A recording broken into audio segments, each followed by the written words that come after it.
Olá! Hoje a gente vai falar sobre comunicação, publicidade e propaganda na veia. Meu convidado de hoje, curioso, teimoso, otimista, natural de Taquara, filho do seu Paulo e da dona Nara, é formado em publicidade e propaganda e possui MBA em comunicação estratégica e branding. Iniciou sua trajetória profissional como estagiário do Núcleo de Extensão Empresarial da Facarte. Intercâmbio e experiências mais tarde, ele fundou a Papa PPG Comunicação, especialista em produção de conteúdo on e offline. Hoje teremos uma conversa de peso com Douglas Baques. Meu amigo Doug, bem-vindo para essa conversa de peso. Ou eu diria Papa. O pessoal te chama de Papa, é? Não, pessoal não, eu sou uma empresa. A gente não se arvora tanto, né? Mas é um belo nome. Por que esse nome? Vamos começar falando disso. Antes de falar de por que Papa tu foi para a publicidade, o nome é ótimo. O nome é ótimo, né? Ele é muito sonoro, né? A gente Muito. sabe que esses nomes que são curtos, com sílaba repetida, ele é muito fácil, ele funciona praticamente em qualquer idioma, né? E a gente tem, no português, essa conotação do Papa para o grande especialista em alguma coisa, né? Tipo, o cara é o Papa da cardiologia, o Papa disso ou daquilo. E a gente, como logo teve essa visão de especialização em conteúdo, de não ser uma agência full service, né, tradicional, que faz tudo para o cliente e sim cuida de uma parte específica, a gente procurou isso, era um nome disponível para registro na ocasião, que também pesou bastante, né? E a gente já fez esse registro. Então não tem nada, não é uma visão religiosa, não então. É uma visão religiosa, mas também a gente não é brinca. paternal, assim, homenagem ao teu pai, o Paulo. A gente brinca com tudo Paulo, isso. Pá, tal. Não, mas a gente se dá o direito de brincar com isso. Às vezes a gente diz canto Papa, né? Vem pra cá. Ou até o nosso slogan atual da campanha, que é Sua Santidade e o Conteúdo. Boa. Nunca assim, uxo, a papa é gaúcho, não? Ainda não. Ainda não. A papa já não é mais tão só gaúcha também, né? E tu também não existia, né? Quando o Papa esteve aqui, isso virou uma fala fantástica, né? Que tomou conta do mundo afora, né? Papa João Paulo II, a rótula do Papa aí até hoje e tal. Como é que foi essa caminhada para publicidade e propaganda, para comunicação, para o marketing? Essa é muito boa pergunta, porque o meu caminho original talvez não tivesse sido esse. Foi uma mudança de curso que aconteceu já ali pelo ensino médio. Eu tinha uma ideia de ir para o lado da informática, da TI. Teu irmão está na TI? Exatamente. Ou até da eletrônica mesmo, por influência do pai, né? Eu cresci vendo o pai mexendo com tudo isso e eu ficava fascinado, brincava lá no meio das coisas, tomei choque lá, esses dias ele ainda lembrou desse choque, fui meter o dedo onde não devia, né? E eu tinha um certo encanto por isso, brincava também já com alguma coisa. E aí, quando fui fazer o ensino médio, eu optei pelo curso técnico de eletrônica. E foi excelente para descobrir que não era a minha vocação. Eu disse, eu gosto disso aqui, mas é um hobby. Eu não me vejo trabalhando com isso, sabe? Não é o tipo de desafio que eu vou curtir no meu dia a dia. E se tu voltar uns aninhos atrás ali, no colégio tinha, na 7ª série, se não me engano, 6ª ou 7ª série, uma professora que me pediu pra gente uma redação, foi na época da morte dos Mamonas, olha, faz bastante tempo. Tô entregando muita coisa aqui, né? e ela pediu uma redação para cada um e eu escrevi uma redação sobre a história breve dos Mamonas e tal, piá, né, eram os meus interesses da época. E quando ela volta na aula seguinte com as correções, ela me chamou num canto, assim, eu achei espetacular, sabe, tu escreveu isso aqui sozinho, eu escrevi, né, não era pra ser, né, e ela disse, tu me permite usar esse texto em outras escolas para trabalhar ele? Eu disse, nossa, né, tu devia olhar para isso, sabe, tu tem talento para isso, tu poderia ir para esse lado se tu tiver interesse. E eu guardei aquilo, mas eu já tinha outra ideia na cabeça, né, e aí com a minha desilusão com com a técnica da eletrônica, voltei para o colégio que eu estudava antes, fazer o ensino médio regular, né? E comecei a olhar para isso. E aí a Facate em Taquara tinha aberto publicidade e propaganda. Eu disse, é comunicação. Na época eu ainda pensava que comunicação era jornalismo, né? Mas pode ser um início, de repente eu faço, porque na época também comunicação social abrangia Tu já enxergava habilitações. redação publicitária como caminho, sim?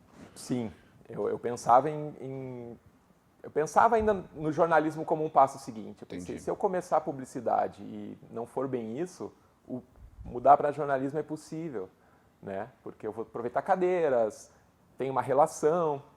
Só que aconteceu que eu comecei e me encantei pelo negócio, sabe? E eu percebi também uma lacuna, porque justamente a redação não é a menina dos olhos na publicidade. Grande maioria dos meus colegas estavam lá pensando na parte gráfica. Todo mundo é diretor de criação, né? ou alguns, vendo mais adiante ainda, planejamento, né? Mas redação era tipo aquela cadeira que o pessoal dizia, redação, de novo, outra redação. E era uma cadeira? Não, eram 3 na época que a gente tinha, 3 redações. Redação 1 já foi horrível, e agora 2, sabe? Era assim, o mulamento, e eu tipo, é o que eu mais gosto aqui dentro, né? Então eu fui me direcionando para esse lado, já comecei a fazer freelas no tempo da faculdade e tal, e foi assim que eu entrei nisso, mas vinha ter uma experiência também com o jornalismo depois por empréstimo, né? Porque depois do intercâmbio, durante o intercâmbio eu fazia uma coluna para o jornal local, contando as experiências Panorama. e tal, no Panorama, exatamente. Saudoso Panorama, agora não mais impresso, né? No digital, né? Agora a Rádio Taquara é o nome do grupo inteiro. Mas escrevia para o Panorama essa coluna, assim, a título de colaboração mesmo. Eles vendiam lá um rodapé para uma agência de viagem e tal, né? As coisas casavam. E quando eu retorno do intercâmbio, eu recebo o convite da diretora, dona do jornal, a Ingrid Dinsman, para ir trabalhar lá. Né? Me chama, pergunta dos meus interesses. Eu disse, eu estou retomando agora a faculdade, que eu tranquei. Penso em trabalhar com publicidade. Lá aqui a gente tem um departamento, como tu sabe que a maioria dos clientes são pequenos, eles não têm agência, a gente cria, tu teria essa possibilidade, né? O que tu acha? Mas eu também quero te usar um pouquinho ajudar a redação, que eles estão com um projeto grande e a equipe está pequena, e tu começaria por ali. Depois a gente ajeita. Ela me emprestou para a redação, para fazer um caderno que estava saindo sobre o Vale do Paranhana, chamava Panorama do Paranhana, que era realmente quase um trabalho estatístico, assim, tinha que colher muita informação para desenhar o cenário e mostrar realmente o panorama de cada município da nossa microrregião. E deu muito certo, foi um trabalho de muito sucesso logo de cara, né? Claro, aprendendo no dia a dia as leads, né? Desconstruindo muito o que eu achava que sabia fazer, né? O cara que escreve desde piá acha que sabe, né? Aí cheguei lá e descobri, não, o jornalismo é diferente, é outra vibe, tu tá falando, tu tem que pensar no público médio, tu tem, sabe? Isso aqui não se aplica, esse tipo de construção de frase esquece, é assim. Então, fui aprendendo. E esse empréstimo para redação durou anos, sabe? Eu trabalhava nas duas, né? Então, uma estrutura muito enxuta. Então, foi uma experiência muito enriquecedora nesse aspecto, de entender o texto jornalístico também, me deu uma versatilidade que até então não tinha, né? Eu me imaginava escrevendo, tipo, vou escrever um artigo, né? Articulista. Não, aprende a fazer o dia a dia, é por aqui que começa, né? Então, acho que a ideia de frases mais curtas, né? A ideia do lead, né? De tu trazer a informação logo de cara, tu vendeu com o teu conteúdo, né? Exatamente. Então, tudo isso veio dali. Foi assim, se eu quiser colocar na perspectiva certa, assim, parece que eu era alguém com um plano, porque minha trajetória foi toda se encaixando, mas, na verdade, muito disso foi quase fortuito, né? Foi, tipo, aproveitar o que eu estou vivendo, né? Mas não necessariamente eu estava vivendo o que eu tinha planejado, né? É uma nova fase do videogame. É uma nova fase do videogame. Né? Vai pulando de fase e vai evoluindo. Como é que foi essa fase do videogame, talvez a mais difícil, assim, de montar a tua empresa? Foi algo bem amadurecido, assim. Eu, desde os tempos lá de jornal... Que havia algum conforto, né? Claro, sempre tem, né? Tu sabe que independente do teu resultado, tu tem o teu dinheiro no final do mês, né? Esse é um conforto, é inegável que é um conforto, né? Mas... ele não te seduziu determinantemente. Com a caminhada, né? Tu vai percebendo que esse conforto, ele também tem um limite, né? Ao mesmo tempo que tu tem aquela garantia de que independente dos resultados tu vai ter o teu salário, tu também sabe que independente dos resultados tu vai ter só o teu salário, né? Não importa o quanto tu faça, o quão bem, à medida em que tu é assalariado, tua recompensa é o salário. E eu pensei, eu acho que eu posso me arriscar a receber proporcionalmente ao que eu produzir, ao que eu alcançar, né? Em termos de resultado para clientes, enfim. Mas foi uma construção lenta. Eu, desde piá, estudei em escola que tinha essa ideia de uma educação mais empreendedora. Eu tinha a ideia de ter algo um dia meu. Mas faltava estofo, né? Faltava cancha mesmo. Faltava passar as outras fases do videogame, justamente. E foi assim que isso foi se solidificando. Passei por essas experiências, quando eu percebi que, eu tenho uma experiência diversificada agora em comunicação. Eu consigo enxergar por vários lados esse objeto que é a comunicação, né? Acho que agora eu poderia dar esse passo. Eu me preparei, fiz Empretec, né, pelo Sebrae. Indico sempre. Só acho sensacional. Acho vai que fazer Empretec. Aquela fórmula, e ela mudou um pouco no passar dos anos, mas quando eu fiz era uma semana inteira o Empretec. Eu também. E era dedicação exclusiva, né? Fantástico. Era tipo, tu não conseguia fazer mais nada naquela Imersão semana. total. Imersão total. Era realmente sangueira, né? Como dizia o meu orientador na graduação. Então, foi ali, e só que eu fiz e não saí do Empretec e já empreendi. Eu ainda esperei. Eu ainda estava no jornal, aí eu fui para Jorge Bischoff, trabalhei 2 anos lá. Outra baita experiência. Baita experiência, um projeto incrível. Eu lembro da minha primeira entrevista lá, ninguém dourou a pílula, sabe? Assim, ó, é o seguinte, tá interessado? Aqui é pauleira da manhã à noite, sabe? Hoje, um dia a gente está em Igrejinha, outro dia a gente está em Nova York, no Castelo de Caras, mostrando o sapato lá, no pé da Fernanda Lima, entendeu? Então tinha isso. Eu estava saindo bastante daquela zona de conforto de trabalhar num veículo regional, que a minha pauta era regional e já estava dominada, e eu estava indo para um projeto agora muito mais ambicioso, né, nesse sentido de expansão, né? E foi realmente o que me prometeram, me entregaram. Foi sangueira todos os dias e o aprendizado igual, né? Igual. Proporcional, né? Eu brincava com a minha chefe, Denise Pongé, que... Uma querida. Pessoa fabulosa, eu tenho contato com ela estreito até hoje, assim. Que a água mineral que tinha lá, ela era litinada, que era para levantar um pouco o lítio da galera. Douglas, e aí veio a tua empresa, e aí vem a conquista do primeiro cliente, e hoje trabalhando mundo afora, representando marcas de todo o Brasil, e um trabalho muito bonito de construção de marcas através da geração de conteúdo. Vamos conversar sobre isso na volta do intervalo, hoje numa conversa de peso com Douglas Bax.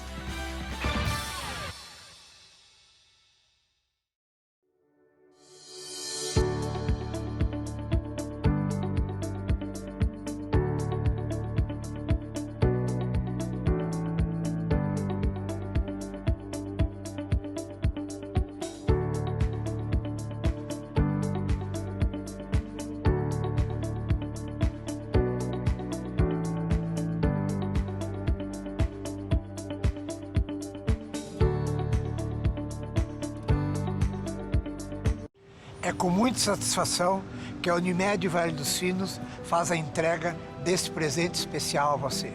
É o novo Hospital Unimed, referência em tecnologia, inovação e humanização. Uma estrutura toda conectada, com corpo clínico de alta qualidade, trazendo excelência ao atendimento hospitalar. Unimed Vale dos Sinos. Cuidar de você. Esse é o plano.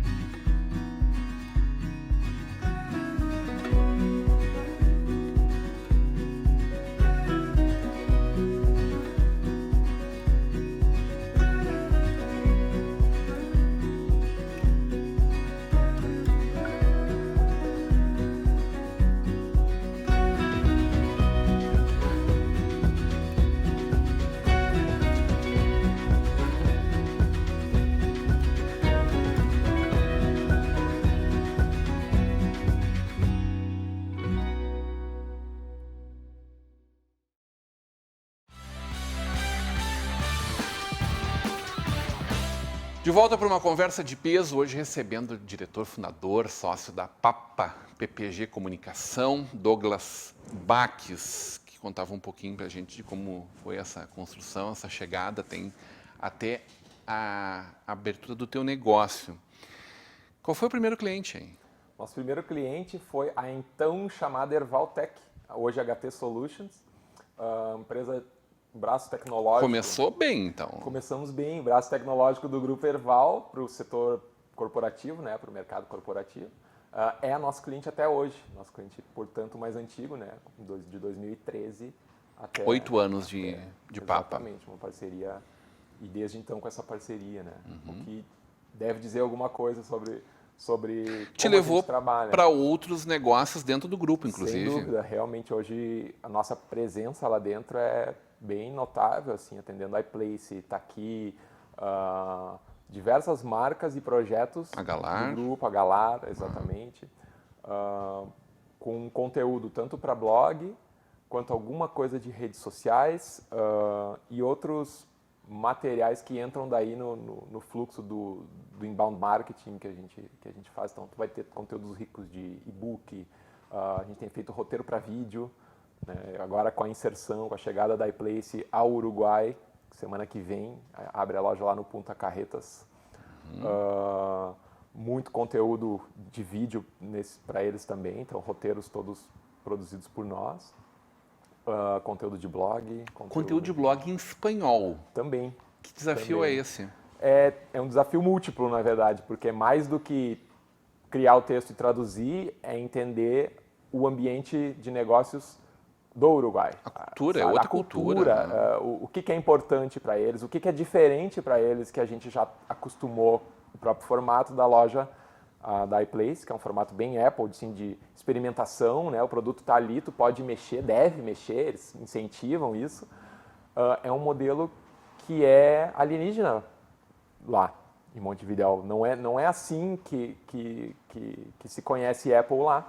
Aliás, as próprias empresas lá, quando decidem adotar um ecossistema Apple, têm uma certa dificuldade em encontrar, porque é via importação, não tinha até então um canal específico, premium, autorizado como a iPlace, que é o maior do Brasil e possivelmente da América Latina. Imagina. Agora, internacionalizado, né? Se não é ainda o maior da América Latina, será, porque está dando mais um passo. São 150 lojas no Brasil. Em torno de 150 lojas no Brasil. Todas elas, vamos deixar bem claro, geridas aqui por dois irmãos, pelo Grupo Erval. Tá ali, Grupo Erval, o projeto muito orgulho deles. para todos nós, com certeza. E uma empresa, Douglas, me ajuda aqui nessa reflexão, que talvez seja a mais eficiente na geração de engajamento em todo o mundo. A Apple é sinônimo disso, a liderança e a inovação do Steve Jobs, evidentemente, determinantes para isso, né? Mas acho que é a primeira a gerar o conceito tão claro de engajamento quanto a gente tem hoje. É espetacular, vai muito além do advogado da marca, né? Tanto que é chamado de fã, né? Isso. Né? Fanboy da Apple. Né? É porque realmente é mesmo, é fã, é apaixonado. Quando a gente estuda a comunicação, é o ápice da tua pretensão, é a tua marca ser amada, né? Love marks, né? Trabalha-se para isso. Exatamente, né? Isso é um branding sensacional, todos os pontos de contato com o teu consumidor dizendo a mesma coisa. Tu sabe a experiência que tu vai receber e tu realmente recebe, né? Então acho que esse talvez seja o grande salto, né? O que às vezes se diz, a plataforma da Apple ela é mais fechada, ela não é tão customizável. Sim, é um projeto, isso é by design, né? A intenção é essa, que ela seja uma experiência redonda e segura, né? Porque quanto mais customizável, mais brechas, né? Então, o hardware e o software são construídos em conjunto. Né? Não se trata de tu instalar um sistema operacional num dispositivo de um terceiro, talvez, e explorar os recursos daquele dispositivo daquele jeito, né? Não, aquela câmera foi feita para usar esse software e vice-versa. Sabe? Cada recurso, nada ali é desperdiçado, tudo ali funciona em conjunto, é perfeito demais, né? Então, e aí tu tem o design junto, né? que é outro apelo muito grande, né? Sempre foi. Também aponta né? sempre na... Sempre. Atrai, né? Atrai. E design é isso, objeto não é de só a desejo, beleza, né? mas a funcionalidade, né? É tudo funcionando junto, né? Então, realmente é um case E para você único. estar lidando sempre com essa inovação, porque imagino que venha muito conteúdo ou muita inovação que vocês precisem Vem bastante. traduzir isso, né? Vem bastante, na verdade. E traduzir não é simplesmente copia e cola e dar um translate no Google, né? Exatamente. É trazer isso para nossa cultura daí. Exatamente. E é uma marca que, por ser a marca que é, também é muito zelosa com a sua comunicação. Tudo tem que ser aprovado por eles e eles são muito específicos, coisas que passam às vezes despercebido para o observador externo, assim. Tu pode não notar, mas o iPhone não é chamado de smartphone nunca. Se for chamado, está errado. Pelo guide da Apple, ele é o iPhone. Ele é o iPhone, ponto. É Os outros uma são prateleira smartphones. só dele. Ele é o iPhone. Ele é sim um telefone celular, mas se tu precisar referir, precisar daquela diversificada no teu texto para não repetir iPhone, tu pode dizer dispositivo móvel, celular, até ali vai. Mas ele não é assim como o iPad não é um tablet. Maravilha. O iPad é um iPad. Mas aí o trabalho de vocês vai desde uma Apple, né, da iPlace, que é um nome da Erval, né, é o nome deles, uma conquista deles, inclusive, usar o Exato. Wine, né, até um moinho Sarandi, Moinho de trigo, Sarandi. que não é de Sarandi, ele é do Brasil. Exatamente, ele hoje concentra suas operações em Alagoas e Sergipe, né, Maceió e Aracaju, especialmente Aracaju. Clientes tão então, diversos quanto essas... Exatamente, acho que isso... Mas aí faz o quê? Faz receita de bolo? Como é que faz? Como é que é a comunicação? A comunicação não pode ser receita de bolo, embora envolva receitas de bolo às vezes. Mas exatamente, acho que isso é o que mais me encanta mesmo na comunicação, que um dia nunca é igual ao outro e se for dentro do dia, uma hora não é igual a outra, né? Uma hora tu tá falando de farinha de trigo, em outro momento de iPhone, né? Mas sim, é um desafio e a receita de bolo não cabe, né? Existem muitas, né? Receitas de bolo de Eu sou muito fã de blog, coisa, né? mas constantemente as pessoas me dizem, blog morreu. Cara, quantos % da internet ainda vai para blog, hein? É muito mais do que essa frase simplista. Já foi mais imagina. 50%, inclusive, né? Sim, mas assim, cara, o blog ele não pode ser uma estratégia isolada, porque ninguém vai chegar lá. Hoje o grande lance é justamente a gestão do tráfego, é tu levar as pessoas aonde tu quer para ter essa conversa, mas o blog é o espaço dessa conversa, mais como a gente aqui, sentado aqui numa boa, conversando, o blog é esse momento da jornada. Claro que as pessoas consomem teu conteúdo rápido na rede social e ele é vital, provavelmente é dali mesmo que ele vai parar no blog. A newsletter ainda é muito forte, o e-mail é muito forte. Às vezes a gente pensa, com WhatsApp, para que tem e-mail, mas não sei... Mas o o ambiente meu dia a corporativo dia, né, o e-mail. e-mail é uma ferramenta essencial. Corporativo. E Organiza, assim é né? para a maioria das pessoas. Então, o newsletter ainda funciona muito, né? Aliás, quando se fala nessas receitas de bolo, né, a fórmula de lançamento sempre envolve uma estratégia de newsletter também e provavelmente um blog. E-mail, massa de e-mails, né? Conteúdo para... E as revistas, hein? Esse conteúdo um pouco mais elaborado versus o conteúdo para chamar para uma ideia, né? Que são esses...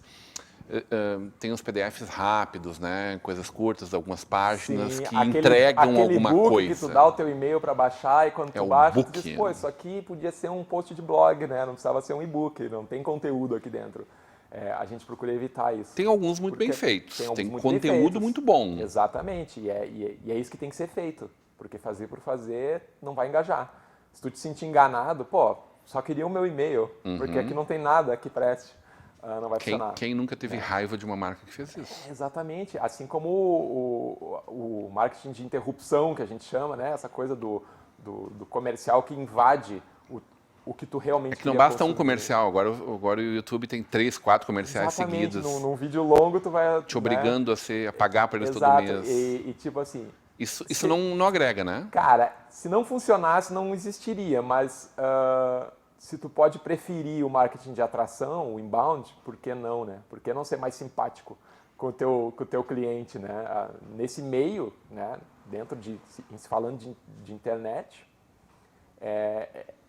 tu tem que entender o comportamento daquela pessoa ali, né? Ô Douglas, e aí a agência estava crescendo, e vocês com clientes, e daí vocês organizaram uma estrutura muito massa, A gente tem um escritório aqui no um centro. escritório bacana, e aí atravessa uma pandemia nos teus sonhos, no teu planejamento. Exatamente. Ainda em dezembro de 19, a gente remodelou, trocou equipamento de todo mundo, atualizou as cadeiras também. Todo o time... Tá tudo...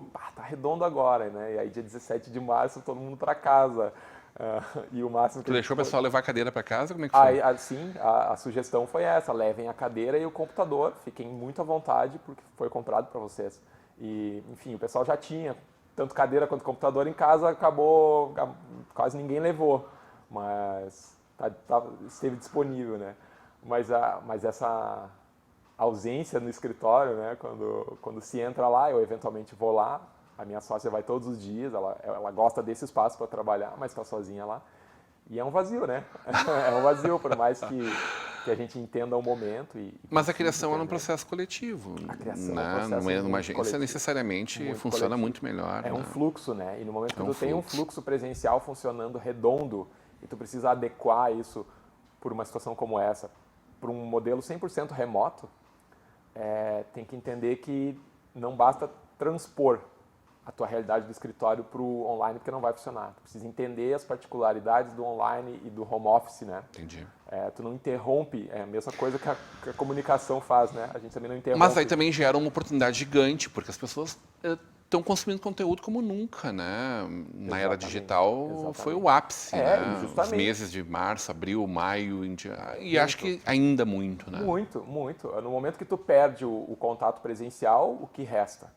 Tu não pode desaparecer da vida do teu público. E né? aí o cliente demandou ou vocês, As duas coisas. vocês levaram o cliente a isso? De tudo aconteceu, né? No momento inicial da pandemia, em que ninguém entendia exatamente o que estava acontecendo, houve de tudo. Houve quem dissesse, vamos dar uma segurada, vamos dar uma congelada no contrato, porque a gente precisa entender o que está acontecendo. E houve quem dissesse, vamos aumentar a produção, porque Obviamente, a gente né? precisa preencher outros espaços agora na vida do nosso oportunidade consumidor, né? gigante. Então houve tudo isso, mas tudo convergiu depois para isso. Mesmo quem parou lá no início, voltou com tudo, porque entendeu. Tipo, ao mesmo tempo em que eu tenho possivelmente menos receitas no meu negócio, eu também posso gastar menos e fazer tanto quanto eu fazia, porque agora os meus espaços de interação são mais otimizados, né?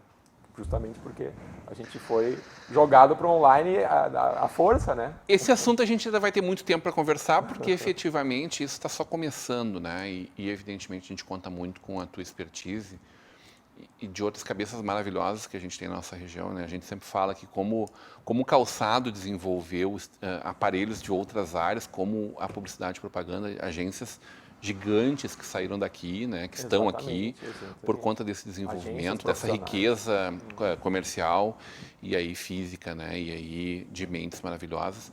E a gente fatalmente vai estar conversando muito sobre isso sempre. Adorei falar contigo. Obrigado, o prazer foi meu. Obrigado pelo convite e estamos à disposição, né? Sempre que quiser essa conversa, seja ela on ou offline, estamos aí e vai ser um prazer. Com o nosso telespectador online, a gente sempre que possível aqui juntinho, mas quero te pedir que leve um abraço pro meu querido amigo, seu Paulo Bax, por favor, para o Lucas também, para a família. O vacinado Paulo Bax. Amém, eu também, feliz da vida, mas todos nos cuidando muito, porque isso ainda vai ter reflexos ainda bastante pela frente. Hoje numa conversa de peso com o diretor, o criador, sócio da Papa PPG Comunicação, Douglas Bax. Continue agora com a programação da nossa Vale TV, da nossa rede comunidade de televisão.